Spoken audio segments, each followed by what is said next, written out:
Então a ideia é que você possa, em menos de 15 minutos, ter esse paciente liberado para você fazer um simulador antes de entrar no paciente real. Essa é a nossa previsão. Então a gente pode fazer isso de várias formas. Pode usar o residente para que ele treine antes de entrar no paciente real e passar o briefing pro professor do que ele viu ali.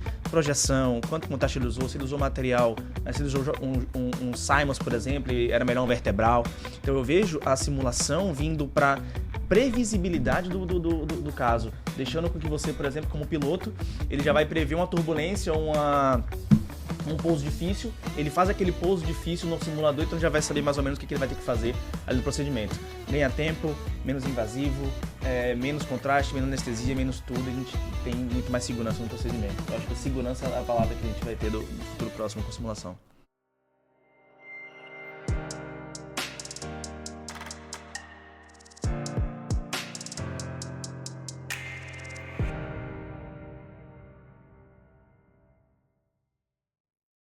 Muito bom dia, boa tarde, boa noite para você que está nos ouvindo ou nos vendo nas mais diferentes plataformas.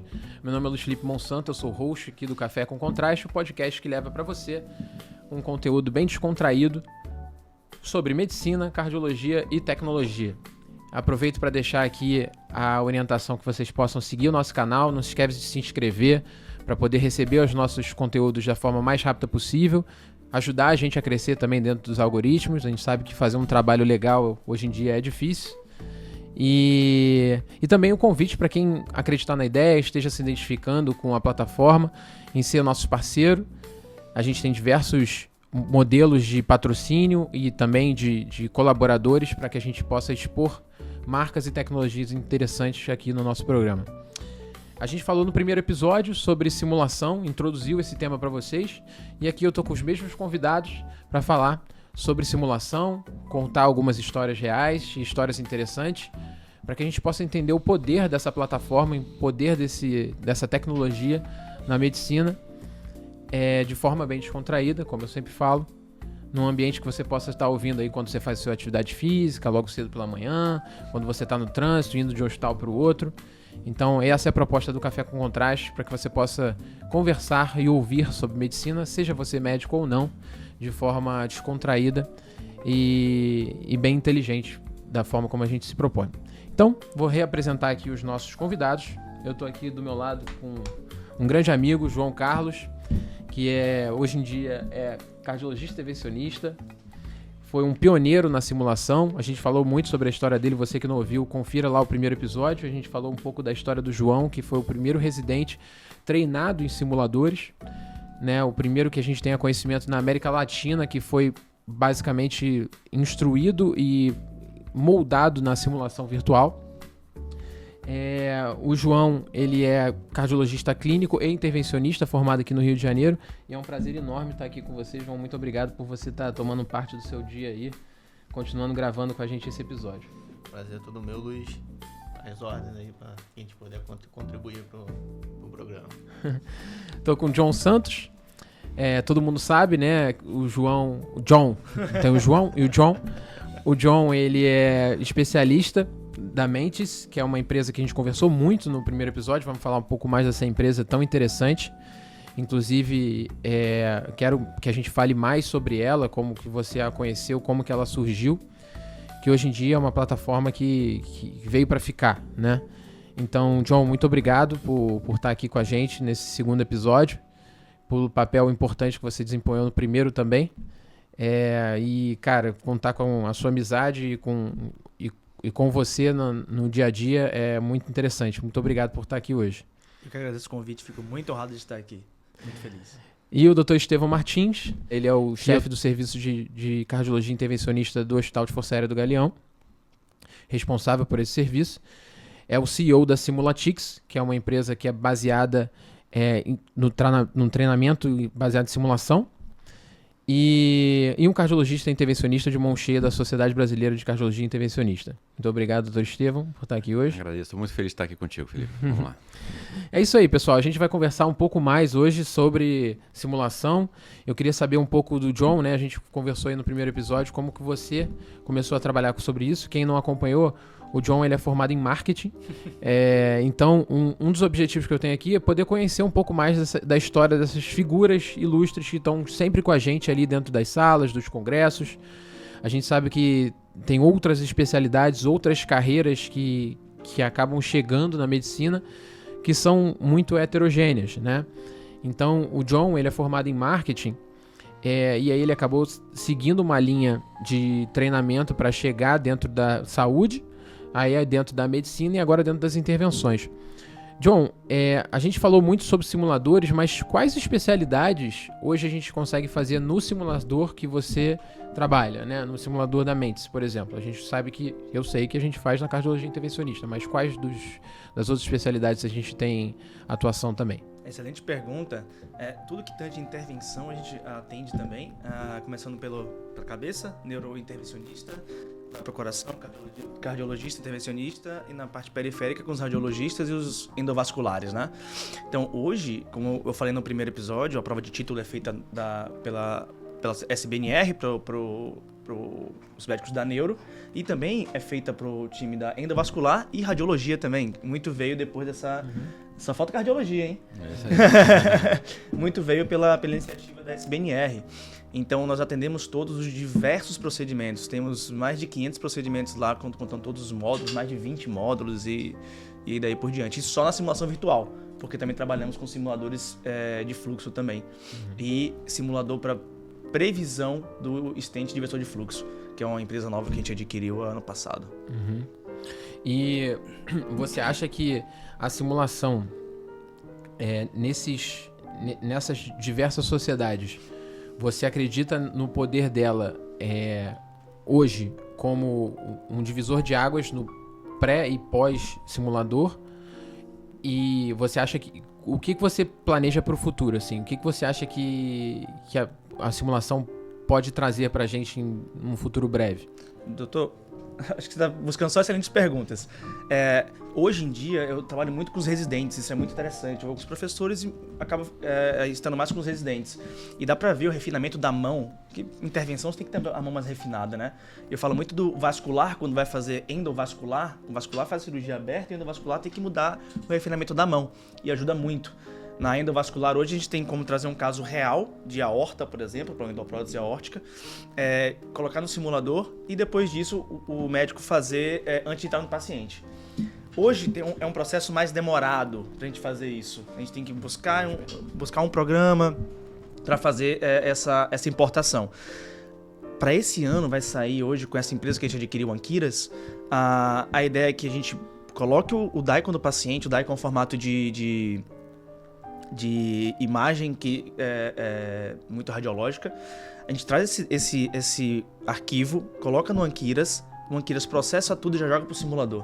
Então a ideia é que você possa, em menos de 15 minutos, ter esse paciente liberado para você fazer um simulador antes de entrar no paciente real.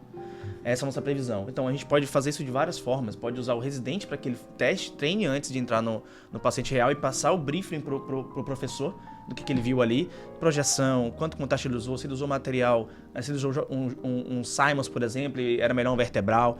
Então eu vejo a simulação vindo para previsibilidade do caso, deixando com que você, por exemplo, como piloto, ele já vai prever uma turbulência, um pouso difícil, ele faz aquele pouso difícil no simulador, então já vai saber mais ou menos o que ele vai ter que fazer ali no procedimento. Ganha tempo, menos invasivo, menos contraste, menos anestesia, menos tudo, a gente tem muito mais segurança no procedimento. Eu acho que a segurança é a palavra que a gente vai ter do futuro próximo com a simulação.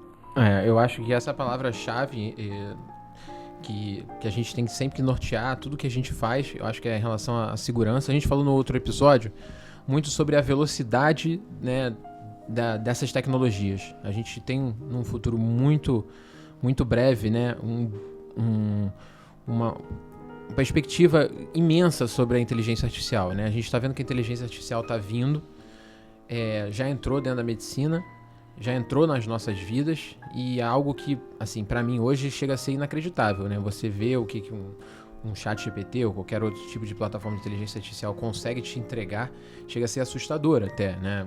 Eu acho que a gente tem que até tomar cuidado com isso, né? Mas eu acho que essa simulação que você está dando a nível disso de você poder hoje projetar não só os casos reais que você já tem na plataforma, que é o que o João treinou, né?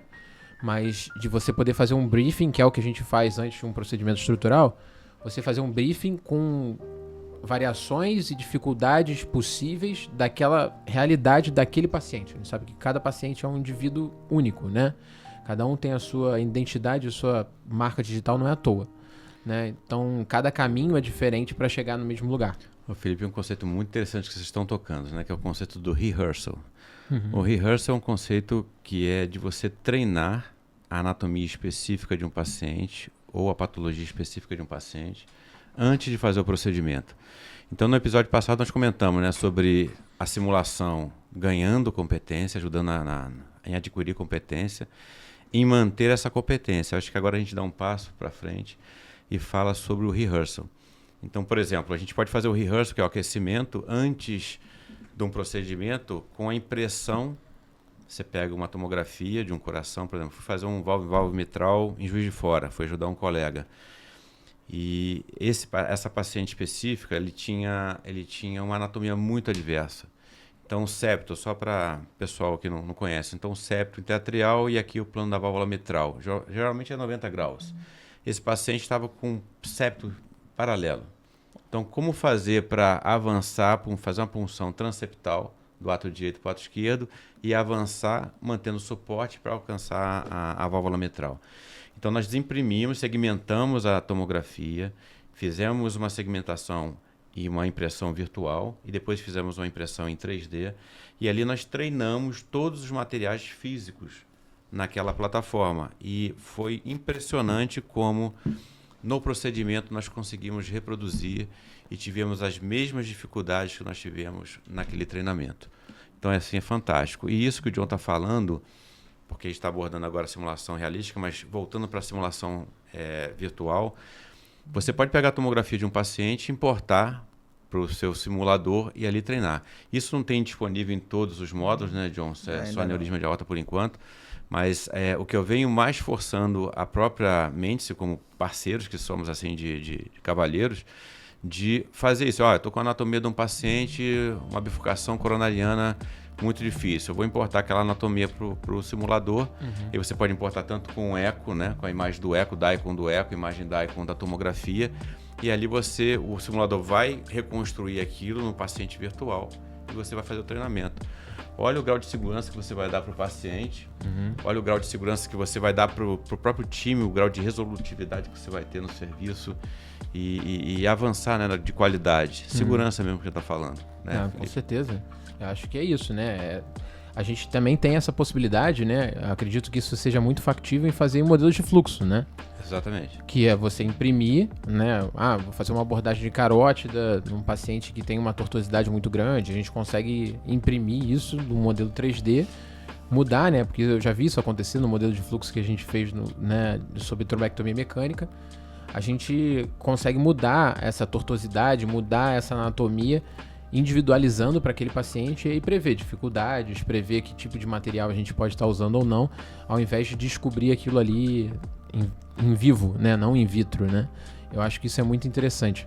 O senhor fala muito bem isso, doutor, e o senhor falou sobre a simulação. É interessante que quando todo mundo olha o simulador, é uma áptica reta, e o pessoal fala, como é que faz curva aqui? E como é que você faz para montar o JR, o JL, o AL1, os catéteres, né, que eles usam, enfim. É interessante que lá dentro ele faz umas pressões quando você vai para uma artéria muito fina, ele aperta bastante o catéter, quando você faz a curva você consegue sentir. Isso é um time de engenharia de hardware e o time de engenharia de software que faz. Então, nós temos uma tríade aqui, né? Eu tenho o médico que passa para o pessoal dos engenheiros e quem faz o escopo do projeto, a ideia dele, o que ele diz, como funciona. Eu tenho o time de engenheiro de software que tem que colocar as forças. Eu tenho um engenheiro de hardware, e o de software tem que desenhar tudo ali e dizer, olha, aqui é uma artéria fina, então aqui você precisa colocar mais força, colocar mais tensão. Ou então se você está com muito tenso o sistema todo, quando tira a tensão tem que acontecer isso.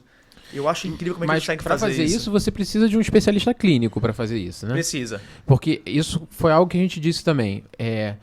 A gente tem a simulação e vocês têm um produto muito bom, muito caro e muito inteligente para que ele seja subutilizado. Então a gente precisa muito desse link, que aí não precisa necessariamente ser o médico, mas se for até um pouco melhor, porque é o cara que tem o know-how e o feeling, porque percepção de torque, percepção de resistência, eu não tenho como dar isso para você, né? Eu não tenho como te passar, olha, isso aqui é duro para empurrar, isso aqui é fácil de gerar. Então, dentro da empresa de vocês, você tem especialistas clínicos que te transformam nisso na realidade. Nós temos os advisors, né? Eles são convidados para quando a gente faz rodadas de demonstração do produto. Por exemplo, eles falam que tem essa rodada e depois tem um sprint. Então, eles fazem todas as métricas, todas as forças e colocam o simulador lá para testarem. Eles testam. Olha, não, eu acho que essa parte aqui não está tão realista. Quando você avança o catéter não está legal. Essa imagem aqui, porque a gente alimenta como se fosse um banco de dados.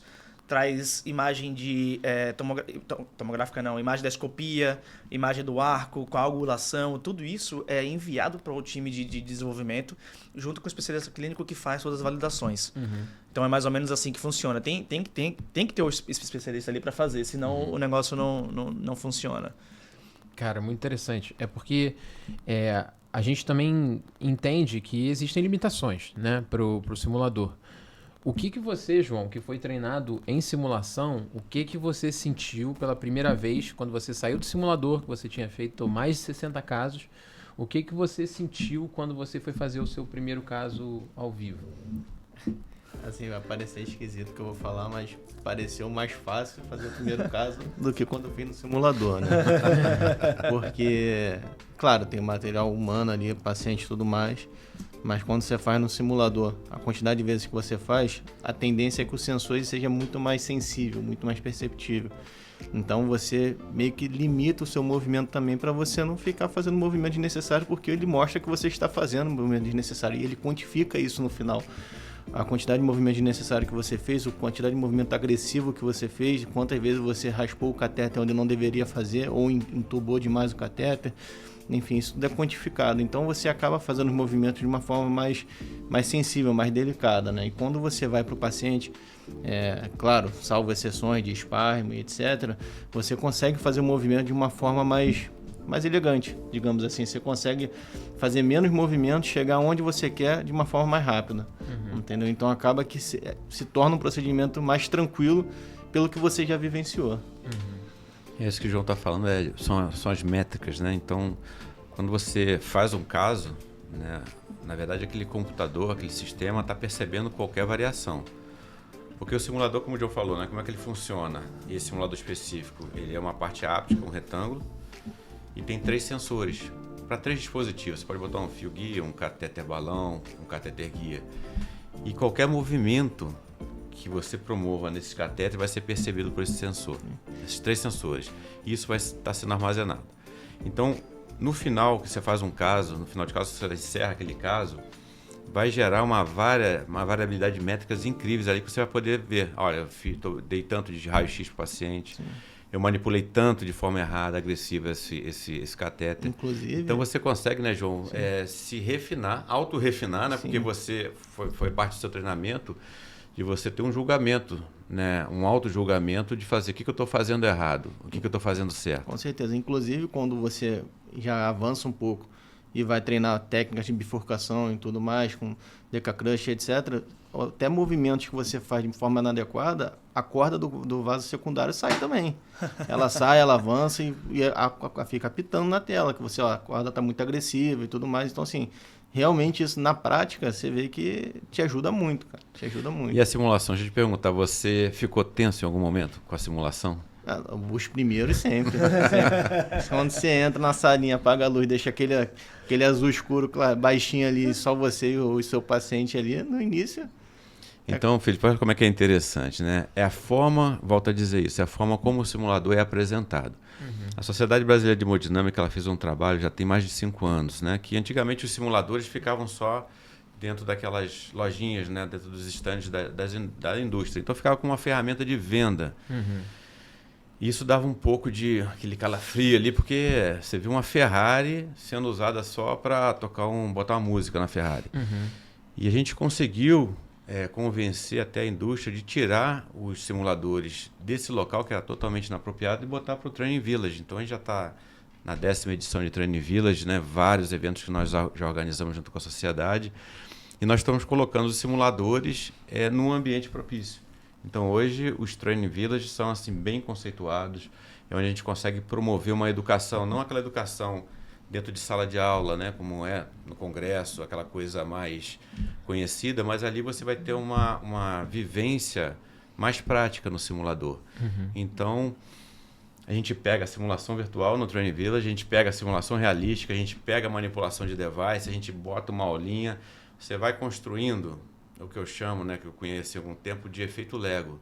Você fala uma mesma coisa com uma ferramenta diferente, aí você fala aquela mesma coisa com outra ferramenta, e na cabeça do jovem aprendiz, a gente vai montando ali um aspecto 3D de determinado procedimento. Então, acho que isso é um poder educacional muito forte.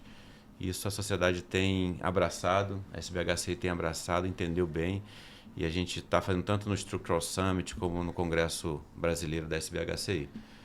E hoje até a indústria já percebeu o valor nisso e já caiu, estão avançando mais ainda agora. Eu acho que a roda começou a girar e o negócio está bem interessante. Né? Essa virada de chave foi boa, doutor. Eu volto a falar sobre o Renan, ele sempre falava isso pro time da indústria. Você tem que usar isso aqui não só para mostrar seu device, mas para levar a educação para os médicos que vocês atendem. E isso a gente tem visto muito na cardiologia, virando essa chave para o Structural Summit, tem a certificação de TAV. É tudo teórico e tem a prática também no simulador. Tem a prática no simulador. Então é legal. E é interessante que o pessoal fala assim, John, você não está aqui? Você está com o simulador? Eu falei, não, pessoal, tem um simulador deles também, né? Que eles levam para lá. Então, vários eventos de simulador roda o Brasil inteiro de uma forma magnífica. Sim. E você repara, John, que na época da pandemia, a gente fazia muito webinar, né? Nossa, o Dr. Ricardo Costa foi assim, uma unanimidade em relação à capacidade dele de gerar um webinar de conteúdo, né? Mas e a parte prática, né? Parou.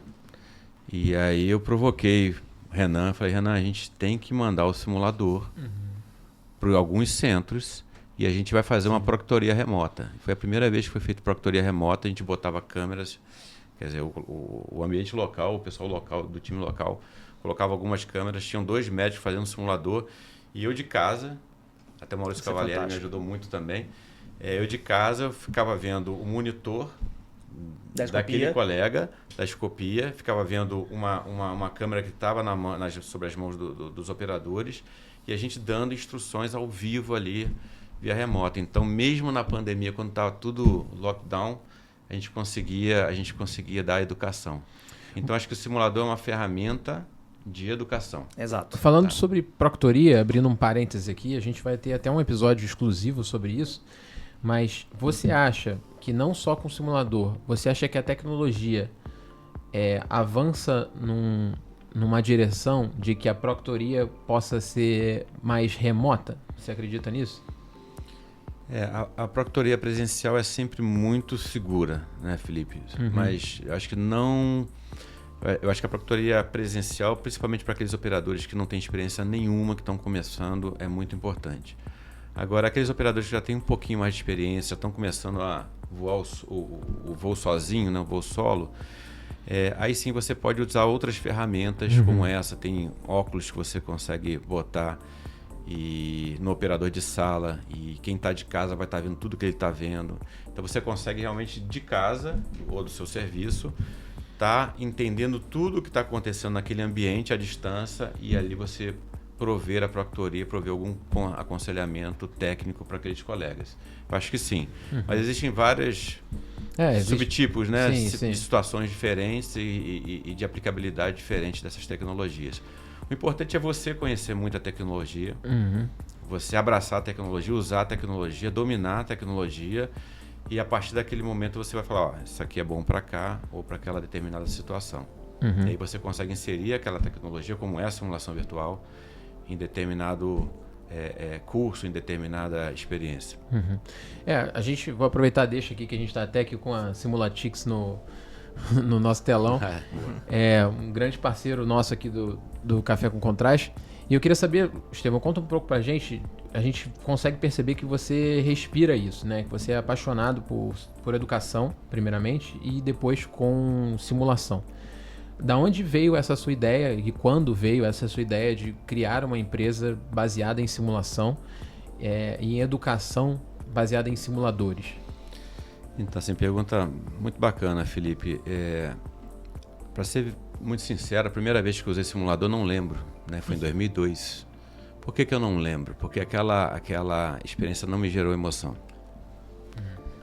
Foi muito interessante isso. Depois, em 2016, eu voltei a trabalhar com simulador e justamente foi contando no episódio passado quando eu percebi que o simulador estava percebendo movimentos e a própria respiração do paciente virtual estava me ajudando ou me atrapalhando a avançar ou recuar um catéter. Então, aquela experiência me gerou uma emoção e que me despertou uma coisa que eu estou comentando aqui com vocês novamente. Então, eu percebi que a simulação ela tem que ser entregue, tem que ser apresentada de uma forma muito elegante, de uma forma muito precisa. Porque, por exemplo, o curso que a gente tem do SPRED-MT, que é o curso de trombectomia mecânica, como eu vou manter 6, 7 colegas durante 5 dias fazendo simulação de forma imersiva, sem se tornar enfadonho? Então, a primeira coisa é mostrar a importância daquele simulador, o valor daquela ferramenta educacional. E depois inserir essa ferramenta num currículo. Você tem que ter, não é só ela também, tem, como a gente falou, simulação realística, a manipulação de devices e tal. Então, a gente usa isso tudo de forma que a simulação virtual ela passa a gerar uma emoção, porque o colega ele vai ficar tenso. Foi a primeira pergunta que eu fiz para o João. Eu lembro que o João ficou muito tenso em vários momentos, porque às vezes eu ficava do lado, eu provocava a atenção nele. Falei, olha, o paciente vai parar. O que você vai fazer, João? Toma uma atitude. E o currículo é baseado em habilidades, cognição e atitude. Então, você formando esse currículo. E eu percebendo isso tudo, eu falei, cara, é uma ferramenta muito interessante de educação. Está funcionando comigo e eu estou conhecendo muito isso. E eu comecei a fazer alguns eventos pequenos para colegas e eu fui vendo que eu conseguia me expressar melhor. E aí a gente avança na discussão, porque o simulador não é só uma ferramenta de educação, o simulador é uma ferramenta de comunicação. Então eu conseguia me comunicar melhor com um colega através do simulador. E aí eu fui fazendo currículos baseados em habilidades, cognição e atitudes. E aí desenvolvi o currículo do SPRED, que foi assim, é uma coisa muito interessante, que a gente tem uma adesão, é uma experiência, uma imersão. E a gente expandiu isso para punção transeptal, curso de punção transeptal, curso de válvula em válvula mitral, né, curso de bifurcação. A gente consegue ter currículos aí sim mais focados, né? Não precisa ser de 5 dias, de 2 dias, que a gente usa a simulação com uma dissecção de um coração de porco, né? Um suíno que é muito parecido com a anatomia humana, modelos de impressão em 3D. Então, Felipe, é colocar a ferramenta certa, de forma apropriada, apresentada de forma certa para gerar emoção, para a emoção sempre vincular com o negócio da memória. E repetição. Então eu não acredito assim, vou fazer uma sessão de simulação. Né? Eu vou fingir que estou te ensinando e você vai fingir que está aprendendo. Exatamente. Não existe isso. Então, como o João fez, né? Antes dele entrar no primeiro exame, ele ficou 1 mês fazendo 60 cateterismos. Depois ele foi para a parte terapêutica, de angioplastia. Mas ele treinou 60 vezes cateterizar a coronária direita e esquerda. E depois a gente foi fazer aquele teste que você estava presente. Botamos o João na mesa, eu me aparamentei todo, me calcei, mas fiquei cruzado, com as mãos cruzadas, vendo ele fazer. Qualquer coisa eu ia intervir. Tem até um simbolismo, né? Tem até um simbolismo. Então, assim, minha mão, você vê que no vídeo, a gente gravou isso, estava totalmente seca. Não toquei no paciente, o João foi capaz de fazer uma coronariografia sozinho. O mais interessante, ele pegou como primeiro caso um tronco de coronária esquerda que era extremamente curto, quase ósseos separados da descendente anterior e da circunflexa. Esse modelo a gente tem no simulador e ele tinha treinado isso e ele soube cateterizar exatamente de forma seletiva a descendente anterior. E foi que eu apanhei mais, diga-se de passagem. E foi que você apanhou mais. Então, assim, foi bom que ele treinou isso. E aí a gente volta para o conceito de segurança, né? Eu acho que a gente tem tantas coisas para falar. Mas a Simulatix é isso, é uma empresa que ela nasce de uma vivência, né? de uma expertise que a gente foi adquirindo em campo. A gente já tem tantos eventos já feitos, né? Ajuda em tantos congressos. Hoje também a própria parte do Train Village a gente ajuda bastante. Tem sempre um stand ali também para os colegas que querem desenvolver alguma outra atividade. Mas é isso, é educação baseada em simulação, seja ela virtual, né, John? Seja ela realística, seja ela com manipulação de dispositivos.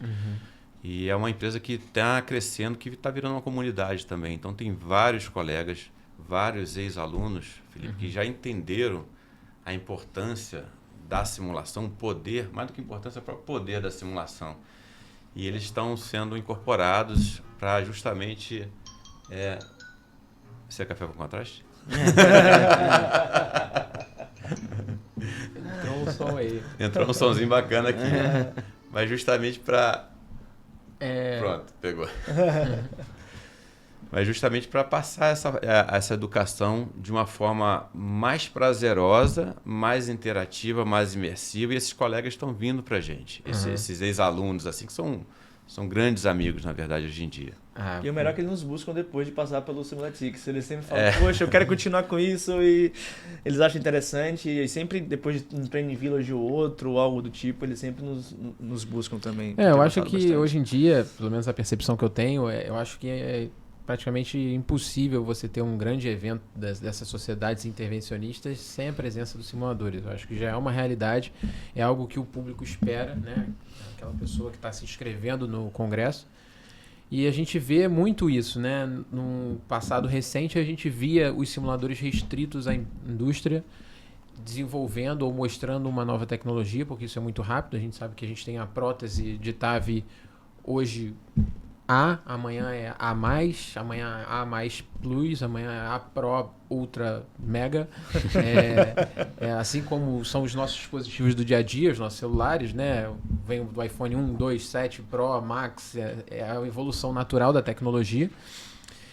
Mas é interessante também, além dessa velocidade da tecnologia, o quão rápido vocês conseguem inserir um novo dispositivo, um novo device na plataforma de vocês assim que ele é lançado, né? Porque a indústria, ele tem esse link muito rápido com vocês, né? Tem. A gente vê que lançou um novo oclusor de auriculeta.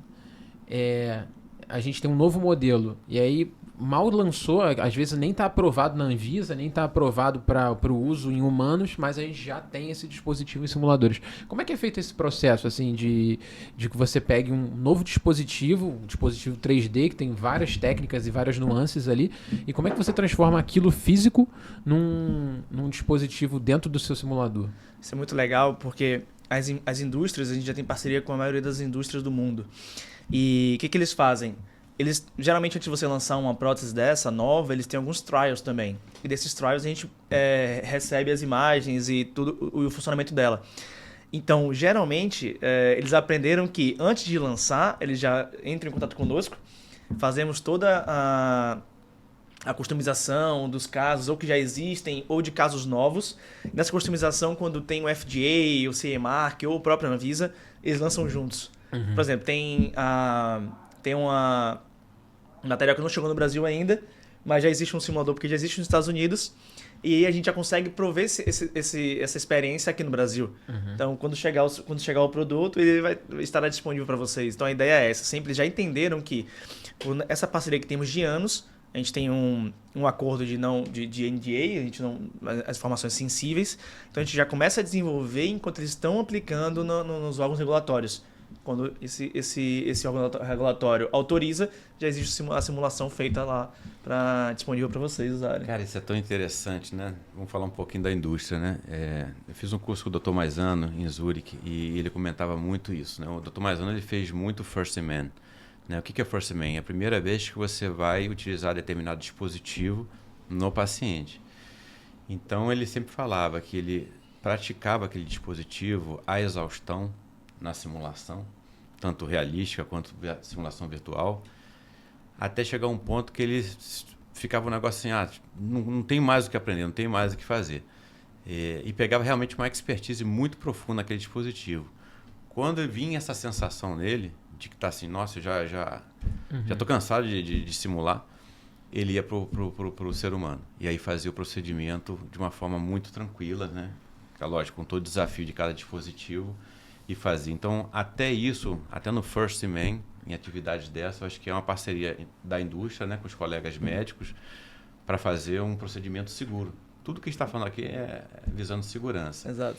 Um outro fator que eu acho que é interessante falar da indústria também é que existem os softwares que são genéricos, né? Que eu não sou muito a favor desses softwares genéricos, não. Eu gosto mais dos softwares que são específicos, né? Porque se você vai fazer a simulação, você quer fazer uma simulação bem específica, usando um determinado dispositivo. E a indústria, com parceria com a empresa do John, com a Mense, eles desenvolveram toda essa parte de simulação com o handle, né? O que é o handle? É justamente onde você manipula determinado dispositivo. Então, por exemplo, Edwards, Medtronic, eles têm dispositivos que eles trabalham, né? Estamos falando de TAV, que o dispositivo, o handle, é muito fiel à realidade. Então, você vai fazer toda a preparação da válvula, vai fazer toda a liberação, avanço, recuo, de forma muito, muito realística. Então, essa parceria indústria, a parte médica e uma empresa de simuladores que eu acho que é fantástico, Felipe. Então, você consegue realmente treinar. E quanto mais específico, né? Às vezes o John fica me enrolando, tem um software genérico, não adianta, eu gosto de software específico. É verdade, a mesma verdade. coisa, os simuladores de aviação não tem um simulador genérico.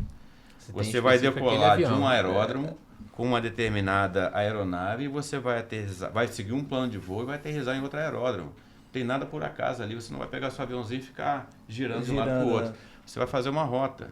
E geralmente os pilotos são treinados em determinadas aeronaves, na aviação virtual e determinado aeródromo. E emergências também, é o que a gente conversou no E aí episódio. vem toda aquela coisa que você pode plugar, né? Que é a emergência, né? Isso é o que é mais Você buscado hoje nos simular, simuladores. Que é algo que eu exatamente, que é o troubleshooting, né? Exatamente. Você está numa situação e cotidiana, ok, tô saindo de um aeródromo, tô indo para o outro. E, de repente, uma turbina parou. O que eu faço? Tempestade, né, Felipe? A tempestade, que é o que acontece no dia a dia. Nossa vida não é um céu de brigadeiro. Nossa vida toda... A gente sempre navega aí por mares que nem sempre são muito calmos, né? Então a gente tem que estar pronto para mudar a nossa rota e eu acho que a simulação vem justamente para dar segurança para a gente, para conseguir navegar e chegar no nosso destino. Até para testar manobras novas naquele troubleshooting específico. Eu ouvi de um médico falando assim, John, isso aqui é bom porque eu não vou testar uma técnica nova num problema que eu tive agora no paciente real, mas eu posso pegar, tentar replicar aquele problema no simulador e tentar fazer de uma forma diferente. Se eu vou cateterizar de um jeito, se eu vou usar um microcateter específico, um balão específico, eu posso usar de outras formas no simulador. Isso é legal pra caramba. E a gente consegue colocar... O professor consegue, por exemplo, com o Dr. João lá, desde um iPadzinho aqui, ele tá fazendo um caso tranquilo e o Dr. Estevam pode colocar lá, ó... Uma fibrilação, né? Uma fibrilação. Pode, lógico. O que você faz agora? Slow reflow. Exatamente. O que é slow reflow? É quando o balão numa determinada lesão e o fluxo começa a lentificar no final. Por embolização, talvez. Isso é legal. Até drogas, a gente também lá. As drogas que você tem que usar. Então... Isso tem os sinais vitais ali em tempo real e aquilo ali é bem real. fidedigno ao que está acontecendo, né? E você pode mudar isso a qualquer minuto, né? Não, é exato. Então, quando eu falei para vocês que eu passei um mês com um simulador lá em casa, eu não estava brincando. Realmente, eu vivi com um simulador no quarto ao lado durante um mês, fazendo todas essas manobras para ver cada software de determinada empresa ou de determinada procedimento, testando o próprio simulador, até onde que ele vai, até onde eu posso extrair dele determinada... um curso educacional dentro do simulador. Eu falo muito, o senhor me trouxe uma visão bem legal do simulador virtual e o simulador realístico, por exemplo, num spread desses, que o simulador, os dois não competem um com o outro. Não competem. Os dois se completam. É porque no simulador virtual a gente não tá molhado, não tem todas as infusões, e no realístico sim. E teve um caso bem legal que não colocaram Y num desses hands-on que a gente estava fazendo. Como é que é fazer para aspirar? Exatamente. Isso é muito legal, porque você consegue olhar em todas as áreas. E na vida real, no stroke real, você olhar ali, por causa de um Y você perder uma aspiração, você perdeu o caso inteiro. Então, essa segurança de você usar cada tipo de simulador para cada situação e você deixar o seu especialista, o seu clínico, o seu médico bem preparado, ele já entra no automático, fazendo tudo da forma correta e sem medo de ser feliz. John, é o efeito Lego. Eu chamo efeito isso Lego, de efeito Lego. Você vai falar a mesma coisa com várias ferramentas diferentes. E ali, por exemplo, o João, estou chamando de John agora, hein? O João, ele não aprendeu a fazer a punção arterial no simulador, que não tem no simulador virtual. Exato. Ainda, talvez. Mas tem no simulador realístico. A gente não tem ainda esse simulador realístico de punção temos no curso, né? Mas não no hospital. Mas ele aprendeu ali no paciente. Mas você vê que são coisas complementares. Então, até de onde vai e até onde vai é aquela ferramenta a nível de experiência. Um completa o outro. Bom, pessoal, então eu vou aproveitar para encerrar. É um tema que a gente poderia conversar aí sobre horas. A gente até se empolga. O tempo passa rápido demais. É claro que o convite fica aberto a vocês quando a gente quiser conversar sobre mais episódios. Para vocês que estão assistindo a gente aí, se tiver alguma dúvida, deixa aqui nos comentários. A gente pode preparar um novo episódio. Se você tem ideia também do que você quer ouvir aqui dentro do Café com Contraste, algum elogio, alguma sugestão, o canal está aberto para todos aí. Queria mais uma vez agradecer a presença do John, do Estevão, do João. Difícil falar John. Ainda bem que eu separei John. Sofista. Então, estou muito feliz de ter participado com vocês aqui. John, como é que eu faço para te encontrar aí nas diversas plataformas? Bem legal que agora tem um Instagram, não tinha antes, né? Novo. Agora ele tá blogueiro. John, minha mãe não tinha Google na época, então não pesquisou o John, colocou JONH underline SDS no Instagram, vocês me encontram nas redes sociais. E LinkedIn também, né? Você tem um perfil no LinkedIn. LinkedIn também, John Santos. John JONH. Beleza, tá ótimo. Você, doutor Estevão? Então, Dr. Estevão Martins, LinkedIn, Instagram também. Simulatix é a mesma coisa, também pode através da minha plataforma ou mesmo a plataforma da Simulatix. Perfeito, muito bom. E você, João? Meu Instagram é JC de João Carlos Matos JR e o LinkedIn João Carlos Matos. Vão ter alguns. É isso aí, pessoal. Muito bom, muito obrigado mais uma vez. A gente vai estar trazendo aí conteúdo de qualidade para vocês no ambiente informal, que essa é a proposta do Café com Contraste. Então pega seu café e vem com a gente. Muito obrigado a todos. É isso aí, encerramos mais um episódio. Obrigado, pessoal. Saúde.